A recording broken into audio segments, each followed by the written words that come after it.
A reanudar nuestra eterna conversación. Desde hace un tiempo venimos investigando las leyes esotéricas de la vida, tratando de comprender el destino del hombre. Desde su iniciación, ya partiendo del tercer reino, el reino animal, hasta la esperanza más plena de liberación del hombre en el quinto reino de la naturaleza, aquel que místicamente se denomina el reino de los cielos. En nuestra conversación del mes anterior tratamos de descubrir el destino del hombre analizando aquel término descriptivo en el esoterismo llamado karma, tratando también de descubrir el significado del destino en lo que corresponde al ser humano aquí y ahora, y no siguiendo la historia del pasado con sus tradiciones, ni tampoco las ilusiones del presente que nacen cuando la persona está constantemente pisando hacia el futuro, pero sin tener una imagen clara de lo que ocurre en el presente. Descubrimos así que a medida que la investigación esotérica va penetrando en el mundo de los significados, se va haciendo científica. Es decir, ya no podemos hablar del karma, de la reencarnación,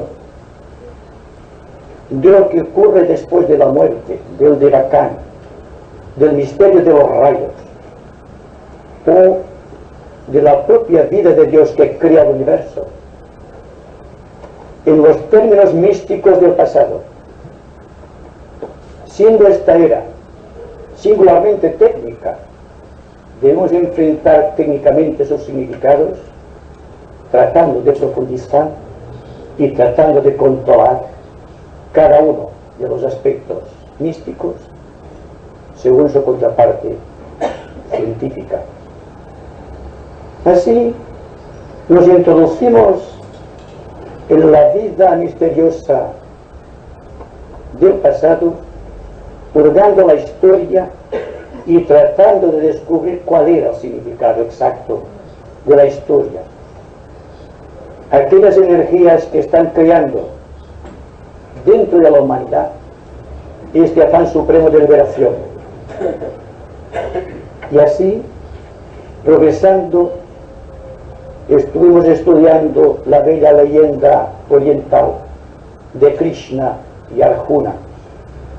El primero como símbolo del poder creador, lo innominable, lo indescriptible, lo eterno, y a Arjuna como aquel aspecto de Krishna que encarna típicamente tratando de revelar el secreto de la creación.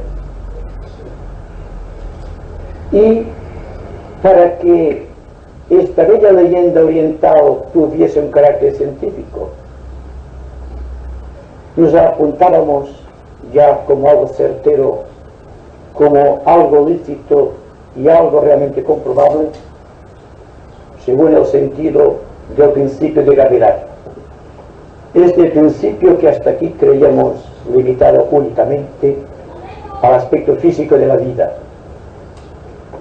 pero es una ley universal que la gravedad crea las situaciones kármicas o el destino, ya sea el destino de un Dios manifestado a través del universo, ya sea el destino de un ser humano a través de su cuerpo tripa de expresión, la mente, la sensibilidad y el cuerpo físico, ya sea la envoltura de un átomo en el centro del misterio de la creación, siempre encontraremos la dualidad Krishna y Arjuna, el espíritu y la materia, y como un enlace perfecto de ambos elementos, el alma universal que todo unifica y que a todo les presta conciencia. Dijimos también que el hombre ha perdido la fe en los valores absolutos.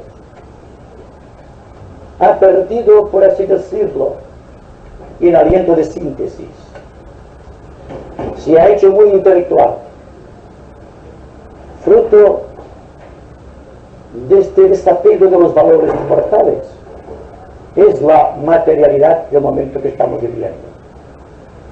Pero el destino que estamos viviendo como humanidad y como individuos dentro de esa sociedad moderna también puede ser conceptuado en términos de gravedad. El intelecto es un peso de la mente y la fe sin razonamiento es un peso dentro del corazón.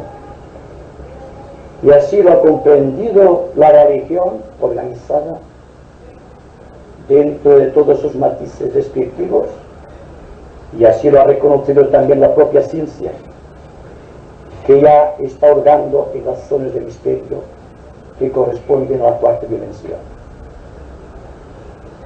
La era pasada se distinguió precisamente por el hábito dogmático de las cosas. Se trató de aprender la divinidad solamente a través del dogma, en lo que al aspecto religioso corresponde,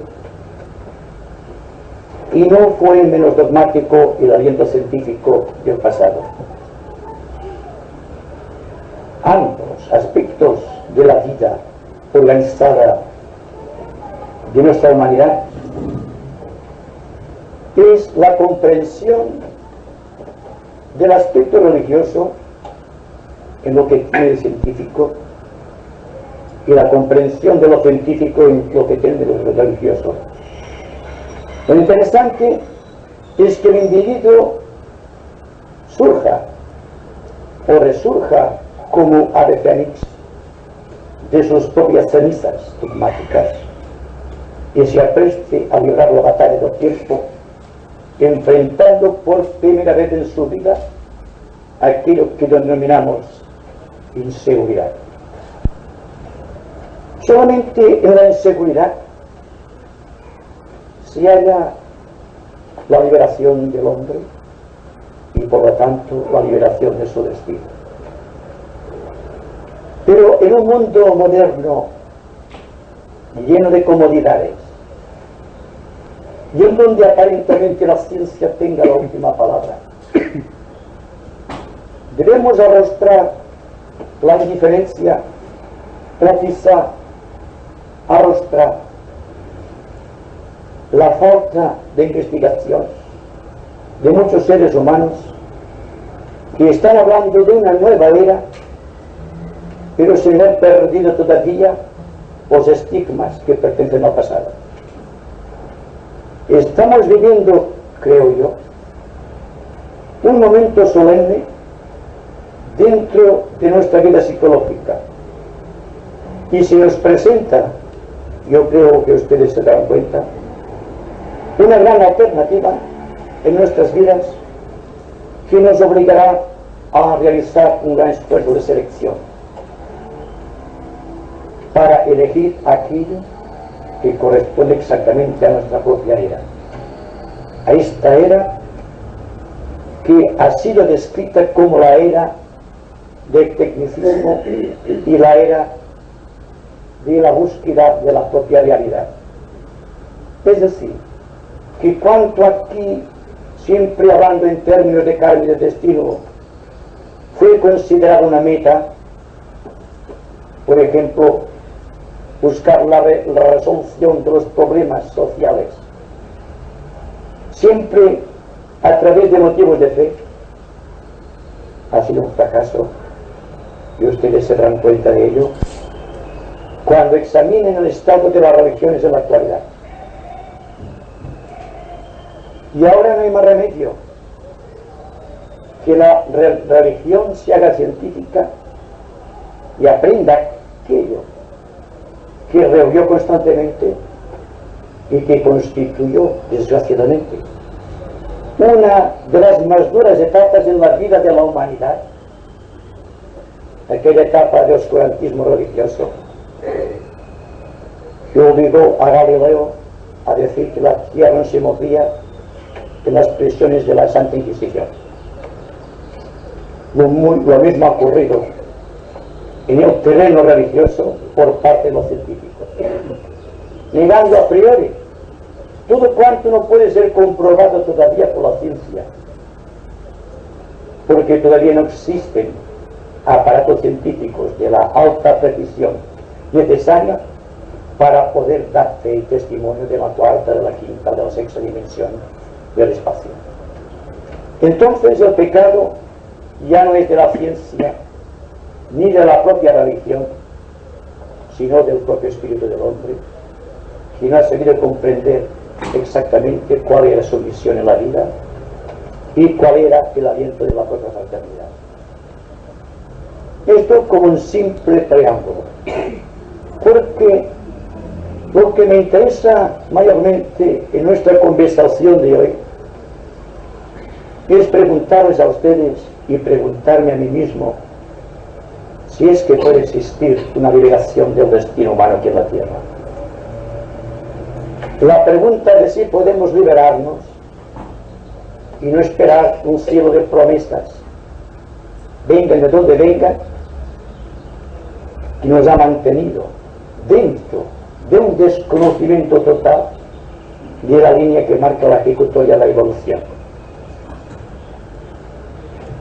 Y ahora surge también, visto el fracaso en parte de la religión y en parte de la ciencia, totalmente siempre es el espíritu del hombre que fracasa, a la ciencia de la astrología, que según se nos dice es la que debe revelarte el destino de todos los seres. Pero ¿qué ocurre con la ciencia astrológica? Es realmente una ciencia exacta que dice exactamente cuál es el destino del ser humano cualquiera aquí en la Tierra, vista la relación que existe entre el momento de su nacimiento en el mundo físico y aquellas poderosas fuerzas ambientales que operaban sobre su minúsculo punto psicológico. Habrá que adaptarse también a los nuevos tiempos. La parapsicología trata de hurgar el secreto de la cuarta dimensión y trata de explicar ciertos hechos misteriosos que ocurren aquí y ahora y que la ciencia todavía no ha logrado descubrir. Dense cuenta, antes de introducirnos algo más profundamente en la ciencia de la astrología, que hay un misterio que descubrir por la ciencia y otro misterio que tiene que descubrir la religión, y es que hay un espacio vacío entre los cuerpos moleculares,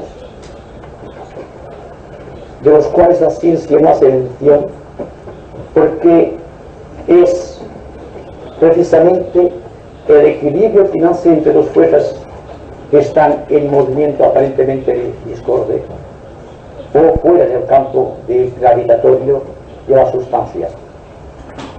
Es aquella rara cualidad que tiene la materia, que tiene el espíritu, de vivir independientemente de las circunstancias dentro de las cuales se haya sumergido.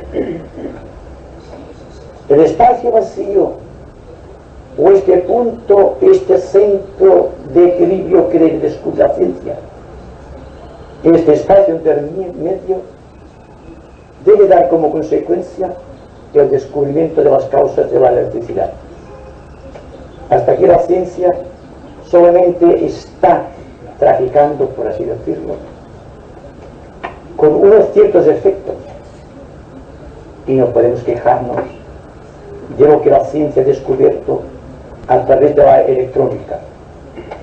Singularmente la ciencia descubrió a través de medios técnicos aquello que constituye dentro del campo espiritual lo que llamamos poderes psíquicos del hombre. Dense cuenta que la radio es la clara audiencia que posee el ser humano, la contraparte física de la clara audiencia. La televisión es la demostración de la clarividencia tal como existe en el mundo espiritual del hombre, siendo la telegrafía señalos el campo que está en relación con la telepatía.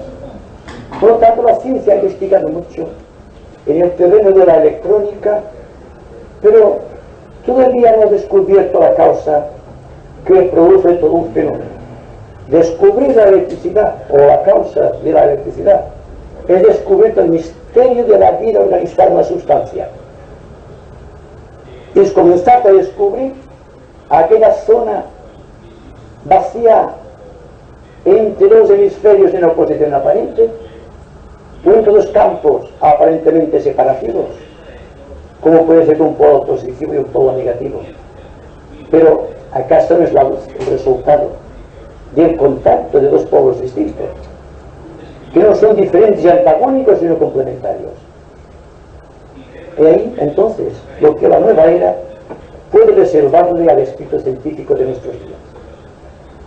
Pero, en el campo de la religión, y singularmente yo diría en el campo de la psicología moderna, existe también un campo neutro entre las fuerzas de la evolución psicológica del hombre, que constituyen un centro de equilibrio, un centro de paz.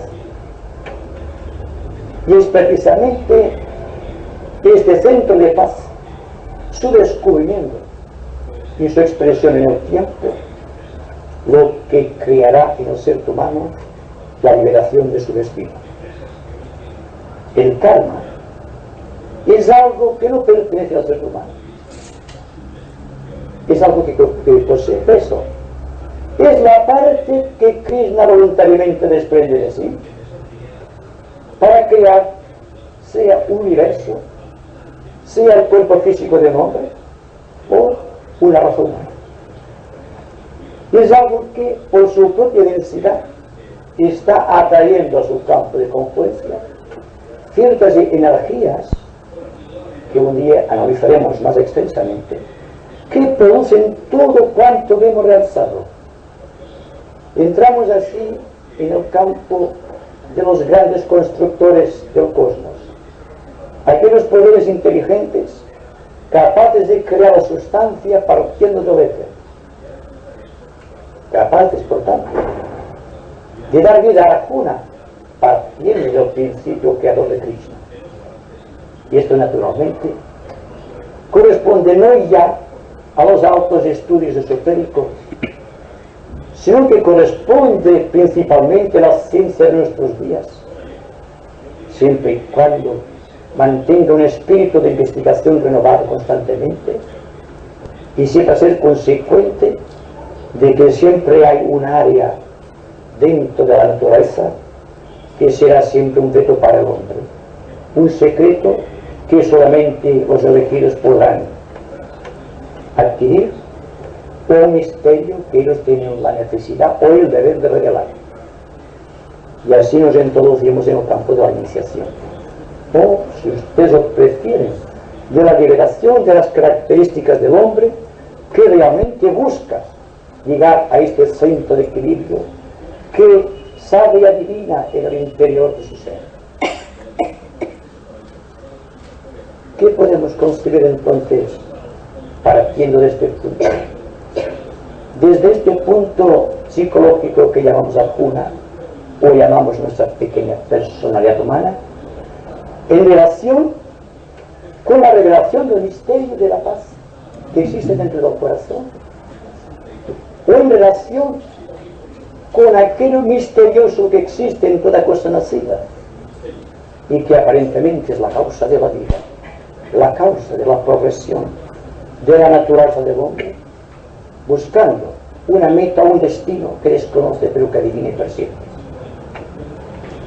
Así, yo estoy seguro de que ustedes que están aquí y están participando juntos de una misma búsqueda y de un mismo ideal, están introduciéndose sin darse cuenta dentro de estas zonas de misterio que, una vez descubiertas, nos dan la clave de la vida espiritual, de la misma manera que el científico, al descubrir las causas de la electricidad, sabrá cuál es el destino de cada una de las moléculas que constituyen aún el cuerpo físico del ser manifestado. Entonces, ya no vamos a discutir la existencia de los espacios intermoleculares o interespaciales cuando se refiere a los grandes astros del firmamento, pero partiendo siempre de que somos un ser progresivo y que forzosamente debe estar progresando constantemente hacia ciertos niveles que ahora están más allá por encima de nuestro entendimiento. Lo ideal es seguir el aliento de la búsqueda sin tratar de buscar ninguna perspectiva y sin crear ningún punto de llegada. Habida cuenta que toda meta constituye, si bien una progresión, también un punto de retroceso, un punto de quedar perdidos sin movimiento en la inmensidad de nuestro espacio espiritual. Si ustedes están aquí ahora y se dan cuenta de que algo sucede dentro de su ser, si se sienten en paz y en recogimiento místico, si la idea de su yo ha prácticamente desaparecido de su conciencia, es la prueba evidente de que ustedes se han situado dentro de este sagrado retiro de paz que es el propio ser, allí donde vive Krishna. Y por lo tanto, todo cuanto existe a partir de ahí es tratar de mantener a Krishna a fin de que el destino, el karma, se vaya disolviendo por la fuerza misteriosa del propio Krishna, el cual, habiendo llenado el universo con un pequeño fragmento de sí mismo, persiste en la inmensidad. ¿Se dan cuenta de que nuestro destino es tan poca cosa en relación con la inmensidad del espacio o la inmensidad del tiempo? ¿Para qué le asignamos tanta importancia a este pequeño ser que somos? El karma, el destino, lo que marcan las estrellas, es algo simplemente anecdótico, algo que ocurre en el tiempo y que por lo tanto está sujeto a la ley cronológica del tiempo. Pero aquello que ocurre en la eternidad todavía no ha podido ser registrado, ni seguramente no puede hacerlo hasta pasadas muchas décadas.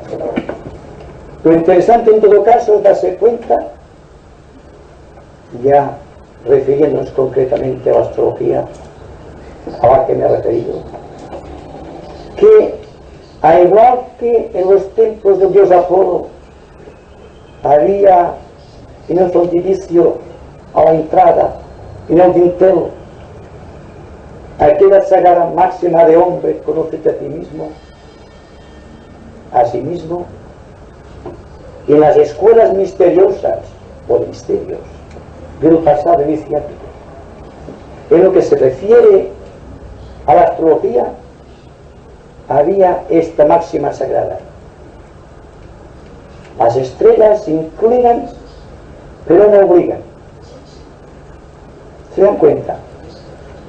La influencia de las estrellas pertenece a Arjuna, en tanto que aquella fuerza que puede desviar el curso de las estrellas pertenece a Cristo, y es Cristo la meta del ser humano. Una posición planetaria tal como está la mente y el corazón del hombre actualmente se cumple fatalmente porque las estrellas tienen más rigor que la propia voluntad del hombre. Pero ¿qué ocurrirá cuando el hombre penetre en las zonas de sí mismo donde no existe gravedad y por lo tanto no existe materia afín para materialización o para surcar la vida del espacio en forma, digamos, substancial? La substanciación siempre es karma, es destino. La ascensión, dense cuenta el término místico, es siempre síntoma de liberación.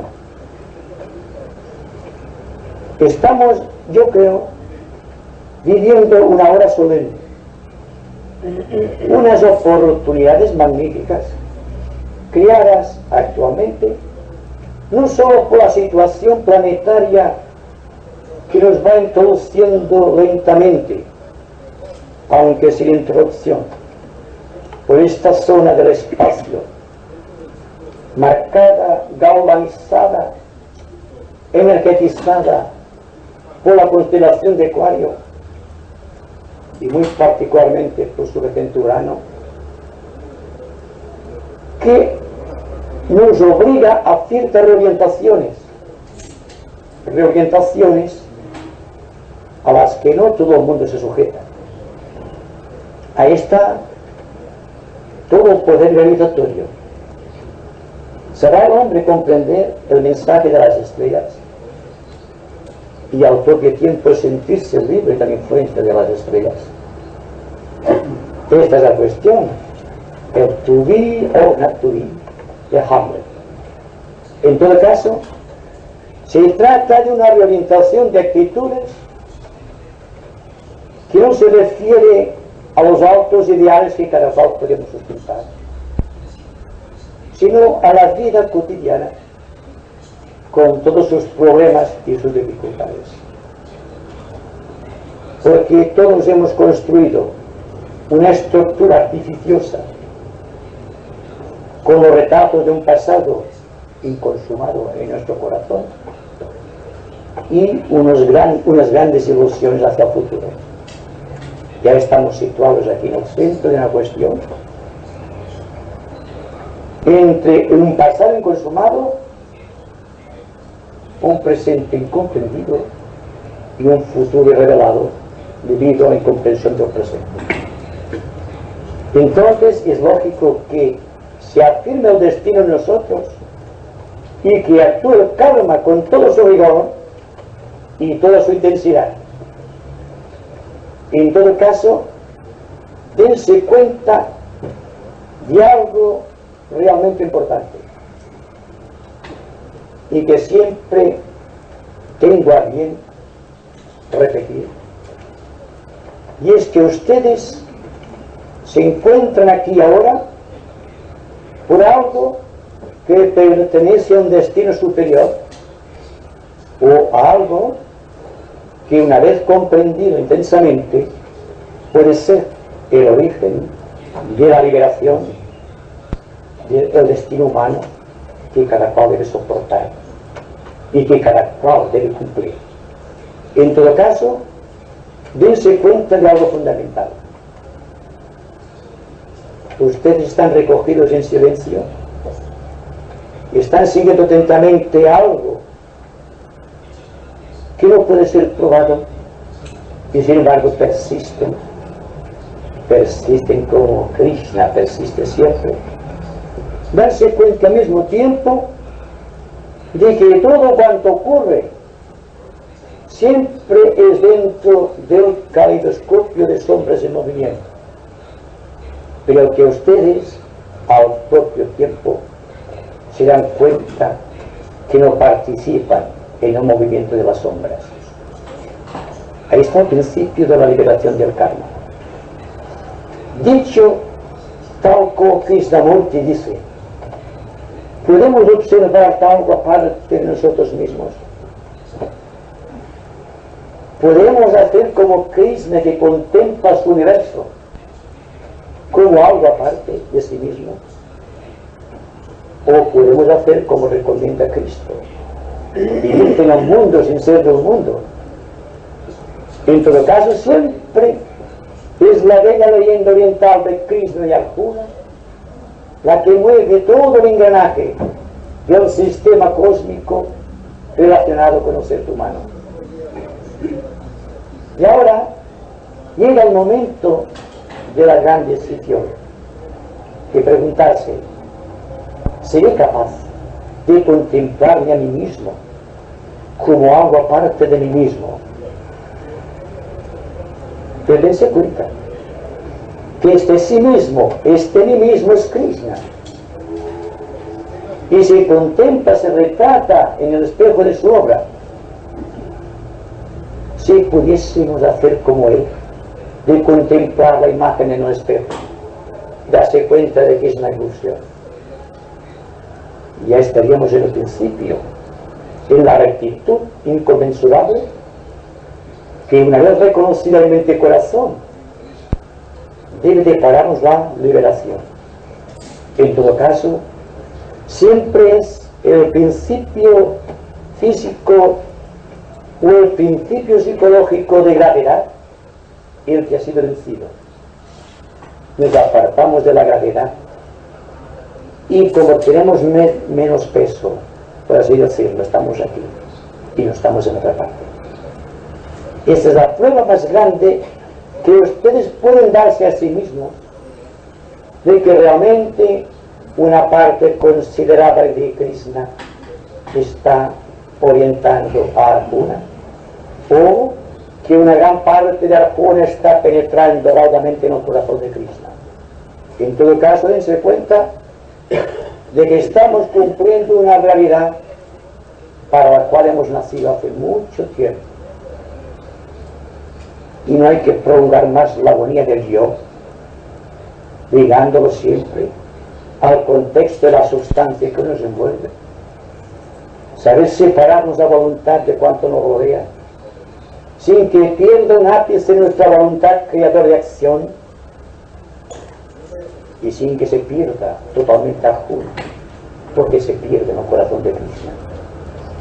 Sino que se realiza un milagro presente en todo gran iniciado, de que no es la pequeña gota de Arjuna que se sumerge en el corazón de Krishna, sino que es la totalidad del océano de Krishna que se introduce en la gota de Arjuna, creando así el misterio de la iniciación, que es también un misterio universal, aliado completamente al misterio de la ascensión, al cual místicamente estamos habituados a pensar y a escuchar. ¿Y qué quieren que les diga más? Solamente, como digo siempre, las palabras solamente son una preparación para el misterio de la realidad que existe dentro del corazón, y que por lo tanto lo que interesa es la acción. Una acción serena e inteligente, basada en las grandes leyes de cordialidad cósmica, que son las que actúan precisamente en el interior de los espacios intermedios, dentro de nuestra vida de Arjuna, en donde vive Krishna, con la intensidad de su gloria.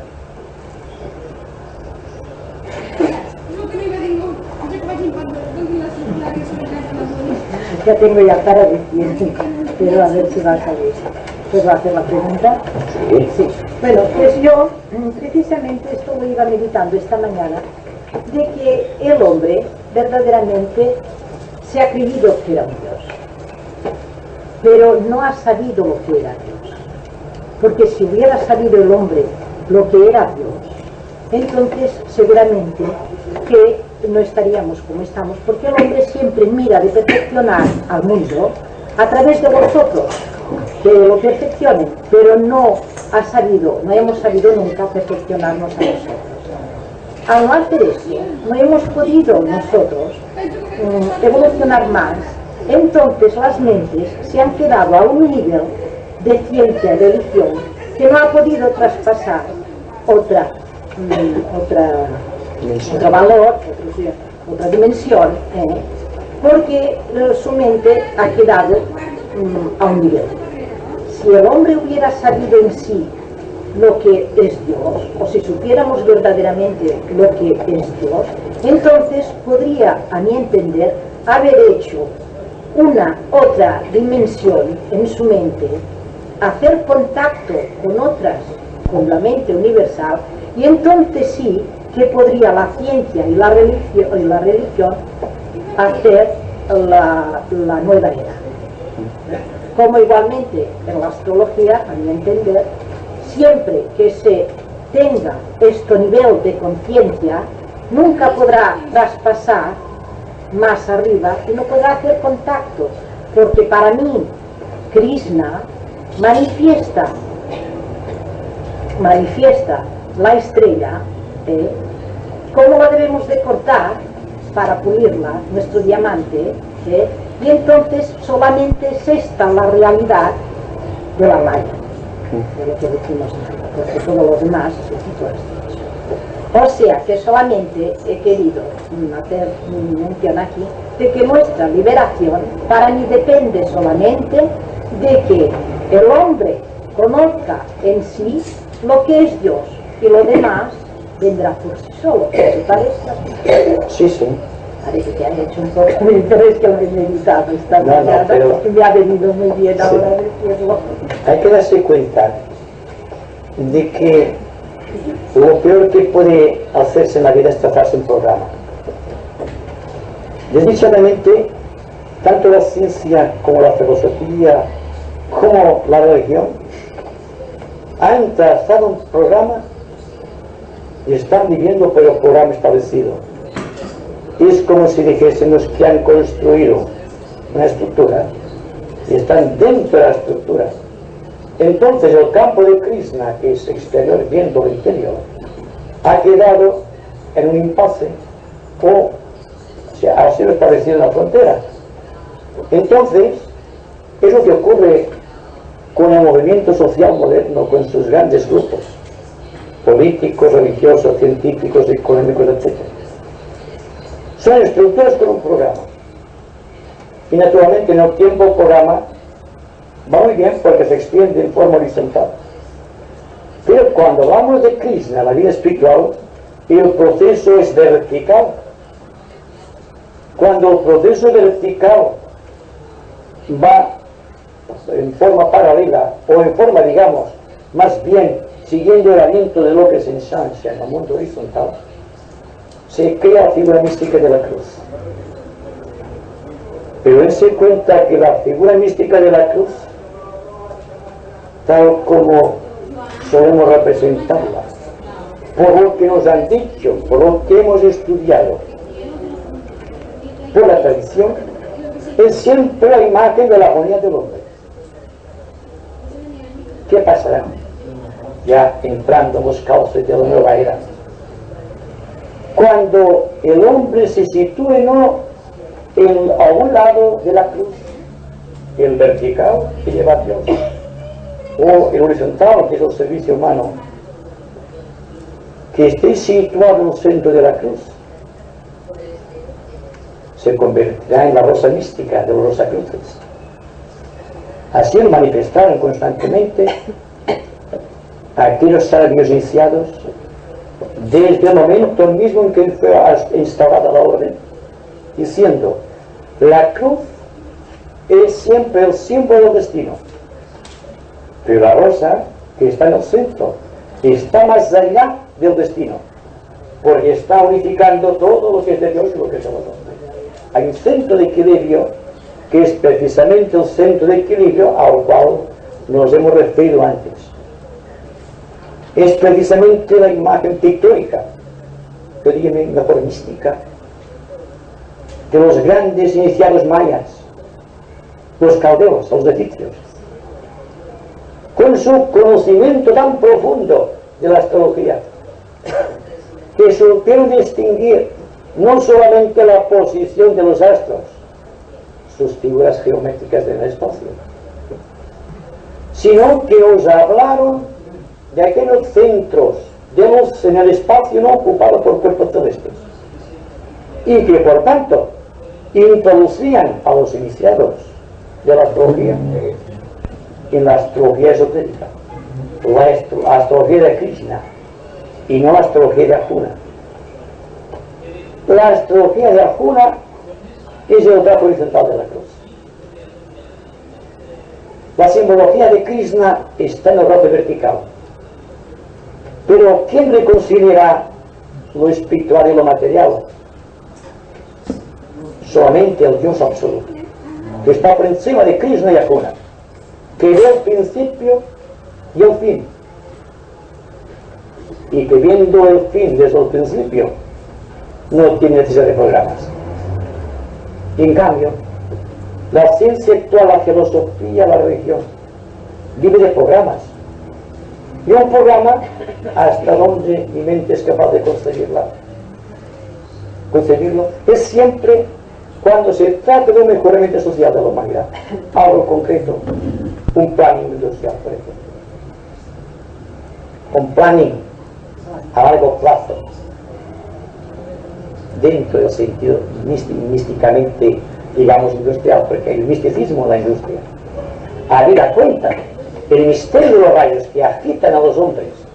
Entonces, estamos viviendo actualmente en zonas de misterio, y estas zonas de misterio están revelando las posibilidades latentes en el corazón del hombre.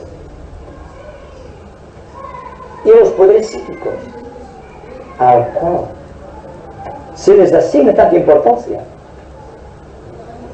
son pequeños despojos o pequeñas migajas desprendidas del espíritu del hombre.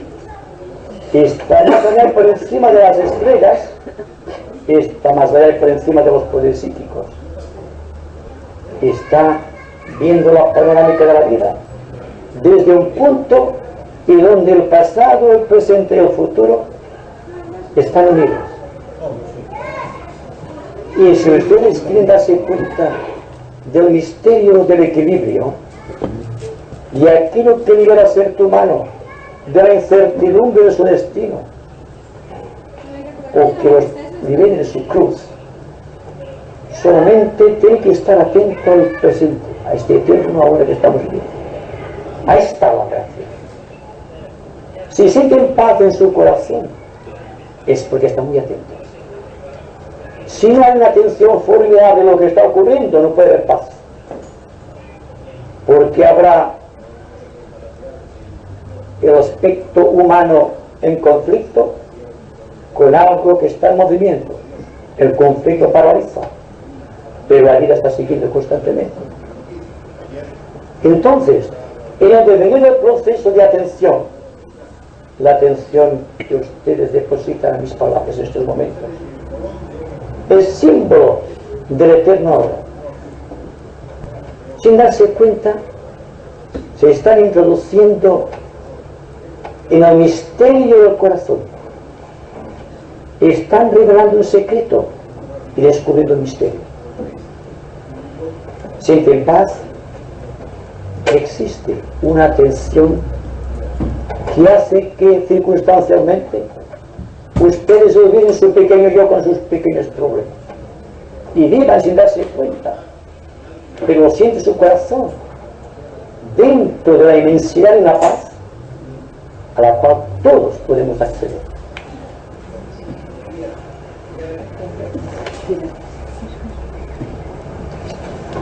Entonces estas ansias de libertad que hay en la humanidad empiezan a tener contacto con el mensaje y el valor de las estrellas. Y entonces cuando nosotros estamos aquí con esta paz nos liberamos del caos. Bueno, las estrellas tienen su valor, aunque solo fuese en un aspecto meramente físico la gravedad de cualquier cuerpo celeste está actuando, está gravitando sobre zonas de gravedad que puede ser nuestro planeta o nuestra pequeña vida humana. Pero lo interesante es saber reaccionar, porque solemos decir: tengo mal aspecto de tal astro y tengo un buen aspecto de tal cuerpo celeste, sin darse cuenta de que para Krishna no existe ni el bien ni el mal, y que por lo tanto no existe un buen aspecto ni malos aspectos. Existe simplemente un momento en el tiempo que hay que tratar de vivir con toda la plenitud del ser, porque solamente cuando hay esa plenitud de ser en un momento es cuando hay liberación. Naturalmente, que es entonces que podemos decir: solo existe un momento en el tiempo que realmente tiene su importancia, es ahora. Si es que ahora tiene importancia, hay que asignársela. Y la asignación de la importancia que asignamos a este momento puede ser el punto de partida para la liberación de nuestro destino de sufrimiento aquí en la tierra. Y eso compete no solo al individuo, como aspecto individual, sino que abarca todos los sectores de la sociedad humana. Y cuando dentro del corazón se siente la compasión por un estado de conciencia ajeno, es que sutilmente nos hemos introducido en uno de estos resquicios de paz que posee nuestro corazón. Cuando hay compasión, la mente deja de actuar. Cuando hay paz, ¿dónde estamos? Cuando hay equilibrio de valores fundamentales, no hay problema. El problema humano surge cuando hay un desequilibrio individual. Y cuando existe un desequilibrio social, viene la guerra. La guerra siempre es la lucha entre sectores distintos, aunque en el fondo persiguen idéntica realidad. Las fronteras que separan las naciones, ¿qué son en su esencia? Sino aspectos distintos de la misma realidad. ¿O acaso el agua, los mares, que aparentemente separan los continentes de la tierra, han separado las moles pétreas que constituyen su osamenta? Todo es realmente un efecto de perspectiva. Y como que el ser humano vive de perspectivas, está luchando contra los demás. Se lucha simplemente por una pequeña perspectiva, y como cada cual tiene su perspectiva, está luchando constantemente. Solamente cuando el individuo no cree ningún programa, ni cree ninguna perspectiva, hay la posibilidad absoluta de acción social,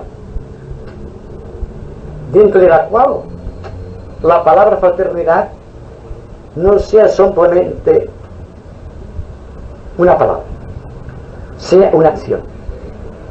Yo creo que estamos introduciéndonos progresivamente dentro de la línea de una acción social, una acción social que debe arrancar de un centro de equilibrio. Y este centro de equilibrio es siempre el reconocimiento de que este ahora que estamos viviendo y que vivimos constantemente es el aspecto principal de la vida. Es como si nos hubiésemos situado en el centro de la cruz y nos hubiésemos convertido en unas rosas.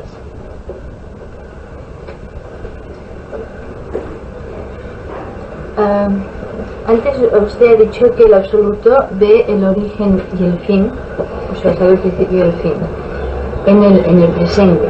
Pero este fin es el fin del no fin, o sea, es un fin simbólico, o sea, es un eterno presente, es la eternidad del presente. Podríamos decir que Krishna ve desde el final el principio de Arjuna, ve su progresión en el tiempo. Pero como Krishna no solamente es el símbolo del ser humano, sino que es también el símbolo del propio Dios creador, podemos decir que el Dios creador ve desde el fin al principio, desde el principio al fin de un universo. Pero existe ya, no es un programa, está todo hecho. Es muy difícil de precisar algo absolutamente místico con términos intelectuales. Pero dense cuenta de que la vida del ser humano, la vida del universo, la vida de una galaxia están programadas en el tiempo por un factor que está más allá del tiempo y que por lo tanto manipula el tiempo por medio de su voluntad.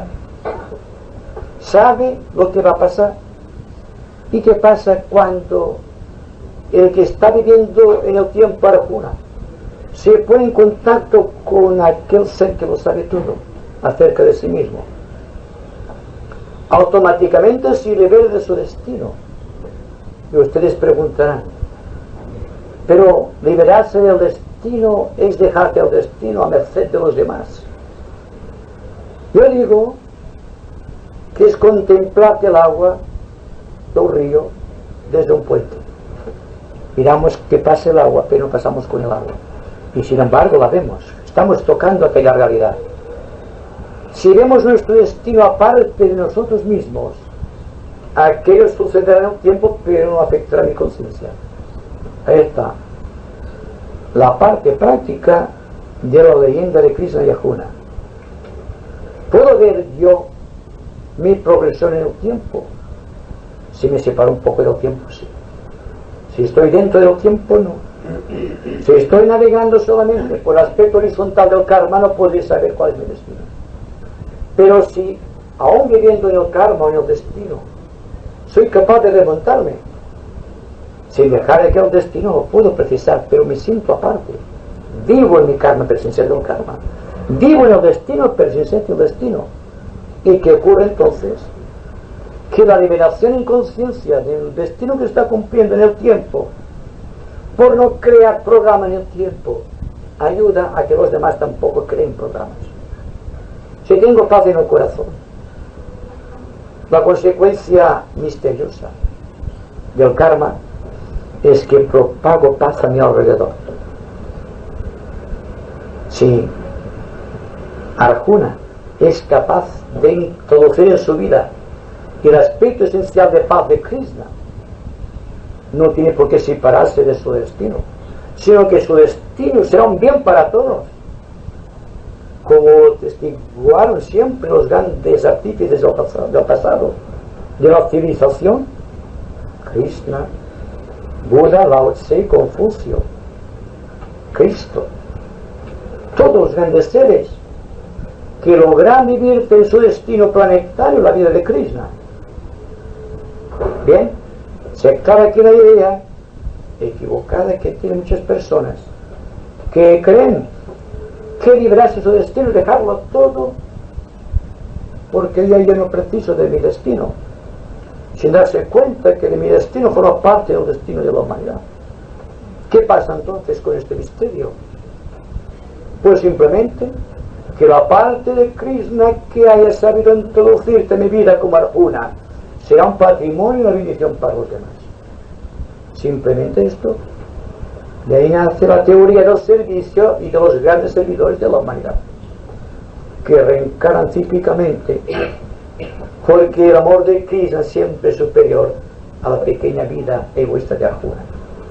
Y por lo tanto, hay un complemento entre las estrellas que eligen un destino y la capacidad volitiva de la conciencia que reorienta voluntariamente este destino, llevando siempre hacia la liberación, no solo de su conciencia como entidad individual, sino la liberación de todo cuanto está dentro de su campo, de su órbita planetaria como karma, como destino. Y ahí hay una gran y profunda expresión de lo que significa el deber social o el Dharma planetario. Y la pregunta eterna: ¿qué voy a hacer cuando me haya liberado? ¿Qué hará Krishna cuando se haya liberado? Vivificar constantemente a Arjuna, porque Krishna se está liberando mediante el crisol de lo absoluto, y Krishna se está liberando en el tiempo.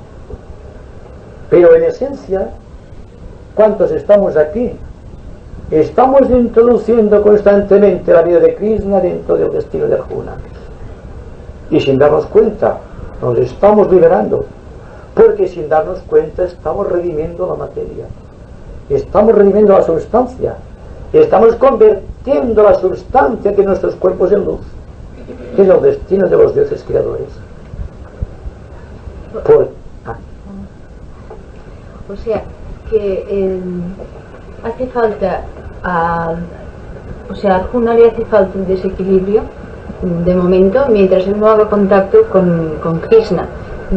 O sea, porque de momento es el acicate que le sirve para la evolución, pero una vez ya ha contactado con Krishna, ya, claro, exacto, el desequilibrio desaparece.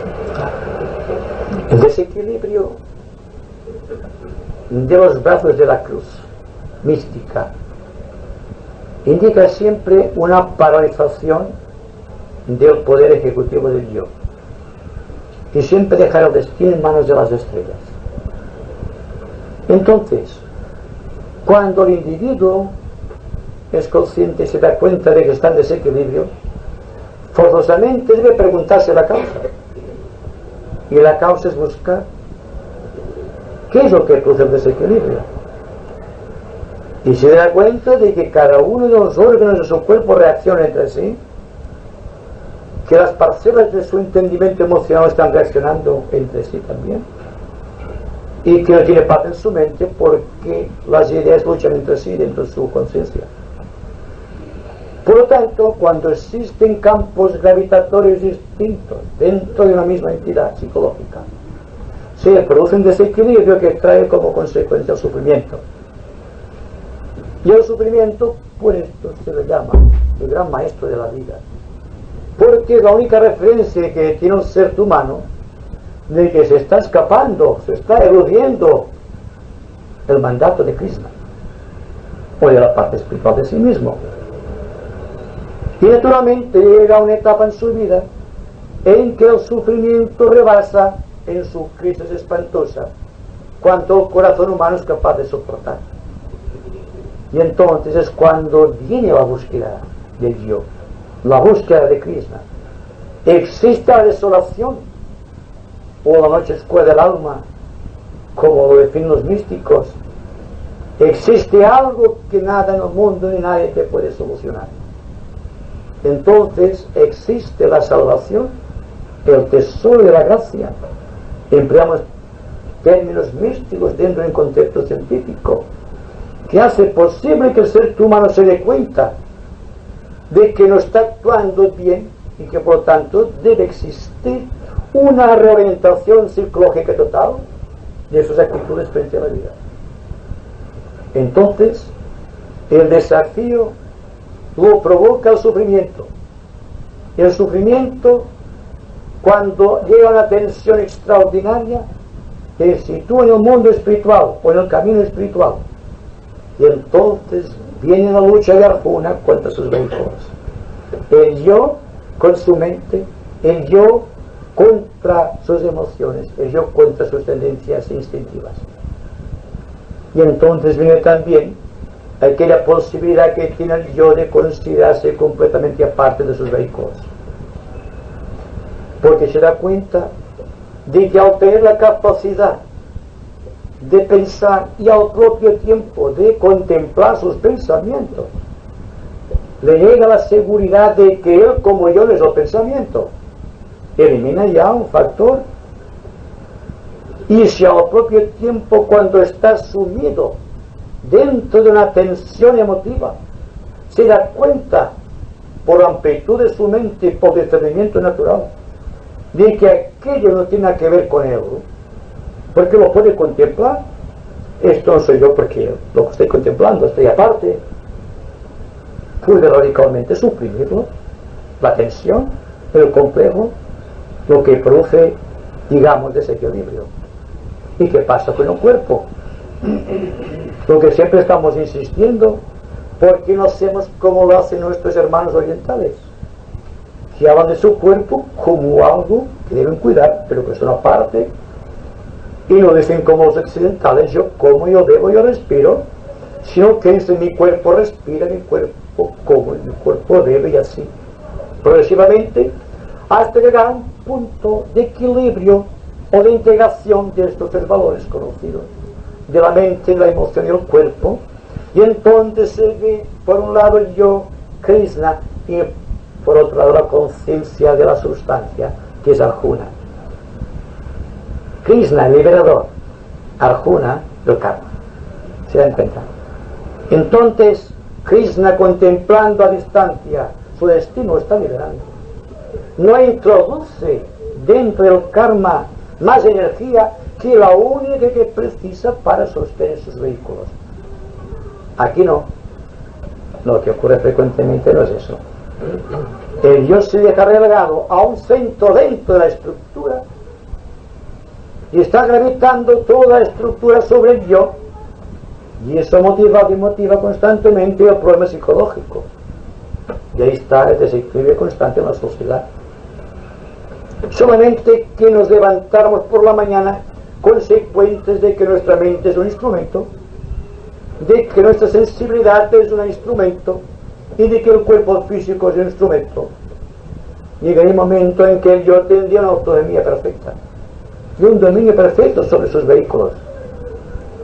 Y entonces no escriben la historia nuestros vehículos, sino que la historia le crearía nuestra propia vida espiritual, y sería una historia magnífica, ¿verdad?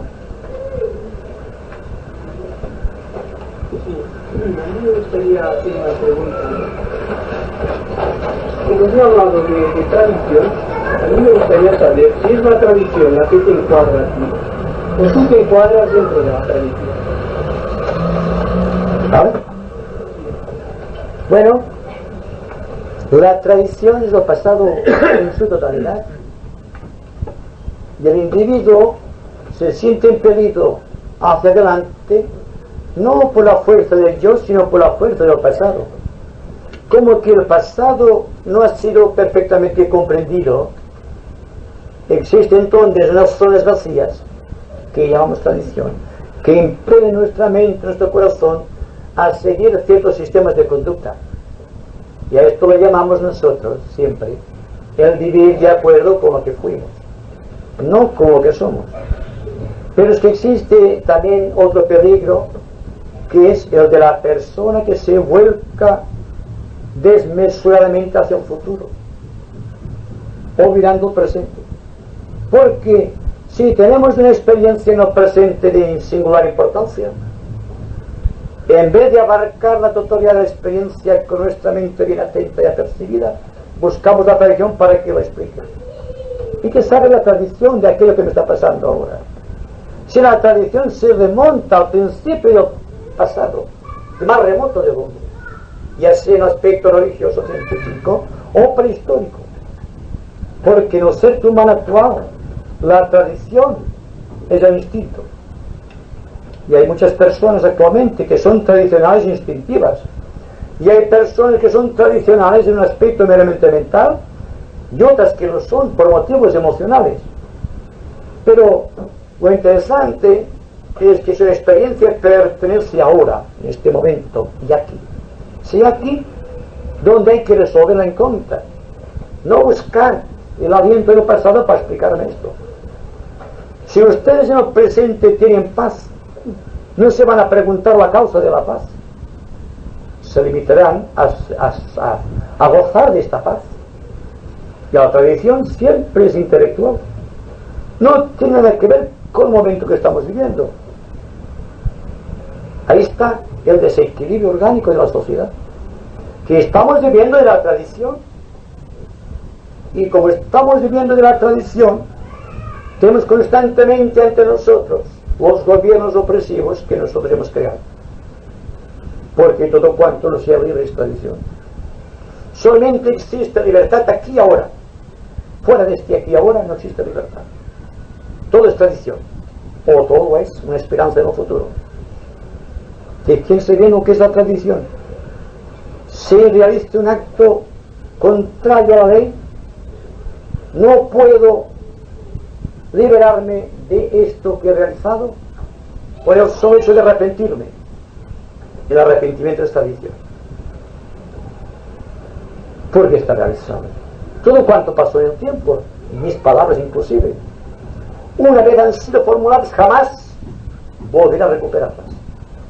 Eso es tradición, ir detrás, buscando lo que acabo de decir. Ahora bien, ¿qué existe entonces como compensación espiritual en este momento? La buena voluntad, la atención que yo deposito en este momento, que me da la solución exacta de todo cuanto fue y de todo cuanto será, pero sin crear un programa ni una estructura definida, porque en este momento de recogimiento en que Krishna y Arjuna se dan la mano, desaparece la tradición y solamente existe un momento estelar en el tiempo del cual participamos al igual que el propio Dios. Simplemente esto. Dense cuenta solamente, ya como una advertencia serena, que hay que tener presente en el corazón. No pregunten al presente nada si no estén profundamente advertidos de todo cuanto ocurre. La mente en tensión extraordinaria y el corazón también, para comprender el misterio que existe en cada uno de los momentos del tiempo, sin adelante y sin atrás, simplemente tratando de adquirir los significados espirituales que nos hacen falta para llegar al centro de la paz. Un momento, perdón. Entonces, si lo he comprendido bien, para que nuestro presente no sea tradición, solamente para que este conocimiento o filosofía no muera, solamente es dándole cumplimiento, es con la buena voluntad que llevará a ver lo siguiente, ¿no? Es lo único que puede llevarte, que te puede sacar de la tradición. El cumplimiento en tu presente te saca de la tradición. Exacto. Pero extremando más la idea, es de eterna hora. Ahora. Esto es la liberación de la propia tradición. Yo preguntaba, en este aspecto de tradición, un encuentro muy importante, sirve como punto de partida para lanzarse con unos datos más o menos a una nueva observación inteligente y actual, pero sirve como punto de partida también para estudiar el legado del pasado, ¿o no? ¿O puede cargar un poco entonces la conciencia actual? La historia es tradición, pero no podemos decir que no creemos incesantemente historia. Una cosa es que yo diga que hay que olvidar cuánto pasó, porque lo que estoy viendo ahora está completamente dentro de un marco distinto de lo que creo que haya circunstancia. Y otra cosa es que niegue la tradición como historia. Dense cuenta de algo muy importante.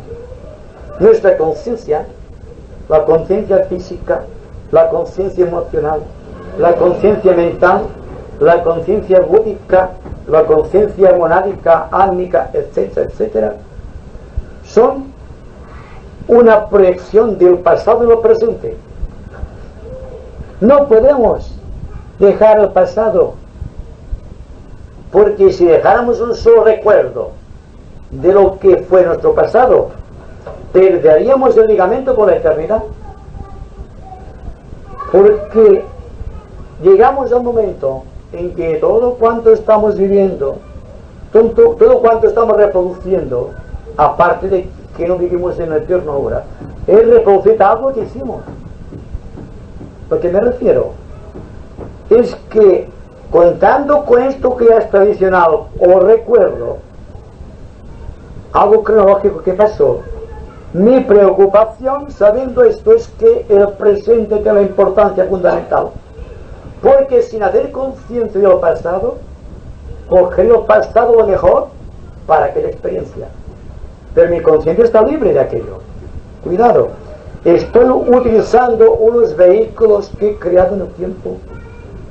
Y por lo tanto, en el tiempo deben ir exteriorizando todo cuanto dejaron de hacer o cuanto dejaron de percibir por falta de atención. Y entonces, si se reproduce tradicionalmente algo, es porque aquel algo constituye un lapsus o vacío en una etapa anterior. Pero, ¿qué sucede si ahora en este momento estoy completamente abierto a lo que está ocurriendo con toda la integración de mi ser? Sucede simplemente que si negara el pasado y si negara las perspectivas del futuro, estoy viendo todo esto en este momento. Me refiero exactamente a esto. Y este momento es el desafío más grande que tiene ante sí la inteligencia del ser humano. Si es capaz de realizarlo, si es capaz de afrontar con serenidad este momento estelar, sabrá lo que es vivir más allá de la tradición, porque de la tradición utilizará simplemente el aspecto positivo en este momento del tiempo. Su conciencia Krishna es a partir de todo. Solamente contempla lo que sucede. Y somos Krishna. Entonces yo considero el tiempo, el pasado y el futuro, y veo que el tiempo, vivir en el tiempo, es la densidad de la materia que está obrando. Si estamos nosotros en el presente, entonces nos situamos con valores tan sutiles, que ya, claro, en el presente estamos en el presente ahora del que emana, del ser en sí, ¿verdad? Pero cuando nosotros detectamos el pasado, entonces tal vez nuestra densidad se hace más pesada, y por eso hacemos el tiempo, vivimos en el tiempo. O sea, no sé si sé decirlo muy bien, pero que al interpretar el presente ahora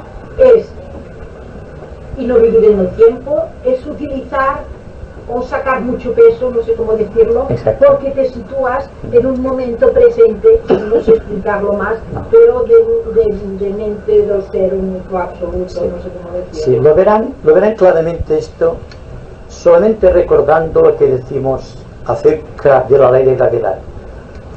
Dos cuerpos con masa diferente, con su propio radio de gravedad, están actuando en una zona de equilibrio, allí donde la gravedad del cuerpo desaparece para dar vida a la gravedad del otro.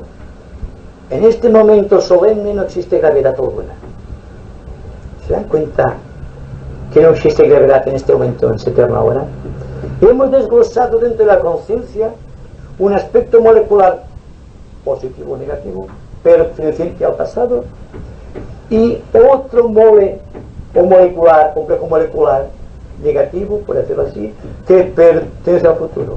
Y nosotros, con la atención, estamos aguantando la presión de los dos elementos y viviendo en paz. Y a esto llamo eterno ahora. Por lo tanto, no es que se niegue el futuro ni el pasado, sino que se equilibra el pasado y el futuro en este presente momento, en este eterno ahora dentro de este presente.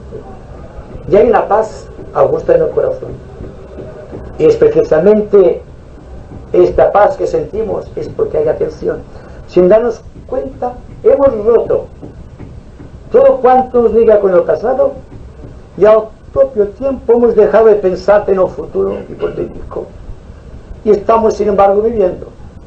¿Qué es lo que vive en este momento Cristo? Más allá de toda ilusión está la realidad. Y es la realidad la que estamos viviendo. Cuando estamos en esta supredistensión, nacido en equilibrio de valores psicológicos, los que se relacionan con la tradición y los que se relacionan con el propio romanticismo de lo que esperamos obtener del futuro. En todo caso, ustedes viven en paz. Sí, podemos llevar esta paz a todas partes. Y en todos los momentos de la vida, realmente será la prueba de que Krishna y Arjuna están viviendo juntos este momento del presente, compartiendo con todos los dioses de la creación.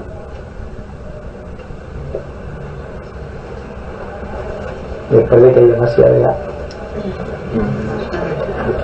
Sí. Entonces, podemos, si yo no he comprendido mal, nosotros podemos ver en un momento determinado el pasado para un mejoramiento del presente. ¿Es malo esto? Bueno, eso depende del punto de vista del observador. Si, siguiendo la teoría de la cruz, podemos sostener la idea de que un brazo vertical se levanta sobre un horizontal, podemos decir que situando ambos lados de esta vertical en relación con horizontal un triángulo, veremos que la elevación y el equilibrio que tenemos en este momento nos permite avisorar una zona profunda del pasado más otra zona profunda del futuro, porque estamos fuera del tiempo. Dense cuenta, es la elevación, es esto.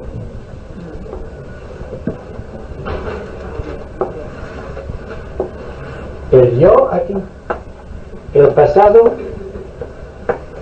y el futuro.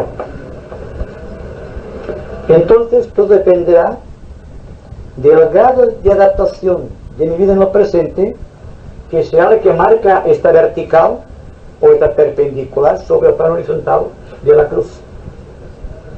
Desde luego siempre la rosa se manifiesta en muchos puntos, depende de la evolución del individuo, pero donde sea, cuanto más el ser está por encima de los aspectos expresivos o manifestativos de la materia o de la substanciación de su vida, más puede abarcar del pasado, más puede abarcar del futuro.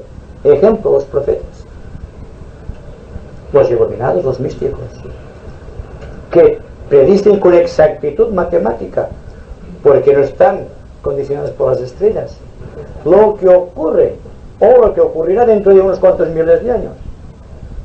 Simplemente Krishna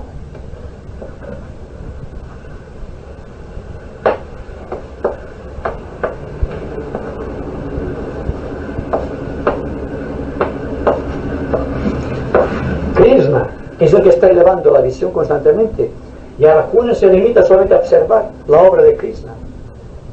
Si puedo abarcar, por ejemplo, a través de la verticalidad una zona de tiempo X, unos miles de años, igual será adelante que atrás. En todo caso, siempre se revela la figura mística del triángulo equilátero. ¿Se dan cuenta? Todo es un proceso matemático y científico, y no hay ninguna regla espiritual que no pueda ser descrita matemáticamente. Al contrario, la matemática es uno de los principios espirituales por excelencia. Es decir, que tiene razón, pero dense cuenta como que en este momento y entre nosotros y en este mismo instante solamente segregamos a través de Arjuna lo que hemos podido tratar de Krishna. No todos estamos en el mismo nivel de equilibrio, hay la jerarquía espiritual entre todos nosotros. Entonces, lo que dice el amigo es perfecto. Si podemos elevar a la vertical la intensidad de visión en este momento del tiempo, al ir aumentando la vibración y por lo tanto la elevación de la antakarana, es el término, en el pasado y el futuro llega un tiempo que se convierte en cero, es la liberación.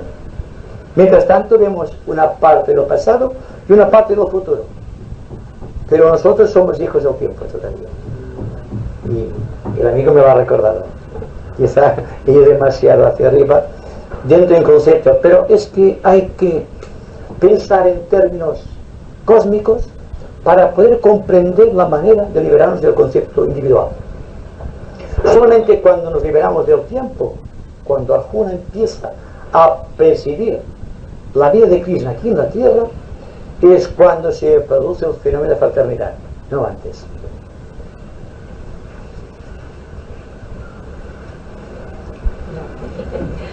¿Se casan? Un poquito más.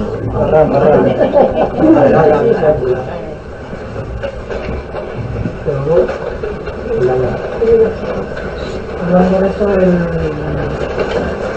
denominar el dolor y la angustia, No sé si no puede pasar. Estoy hablando antes de dominar, por ejemplo, se llega a un momento de la evolución que se domina el dolor.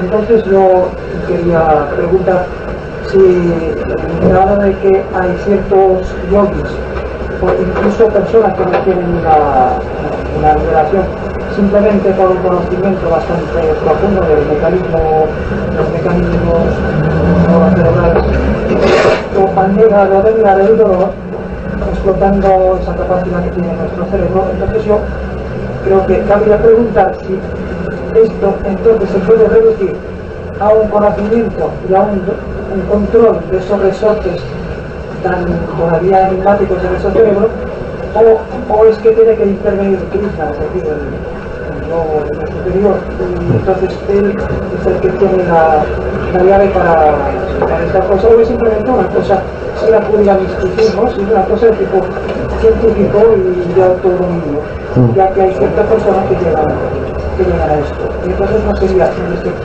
una simple hipótesis, esa otra no cabría recurrir a misticismo ni a investigaciones. ¿Es válida esta hipótesis?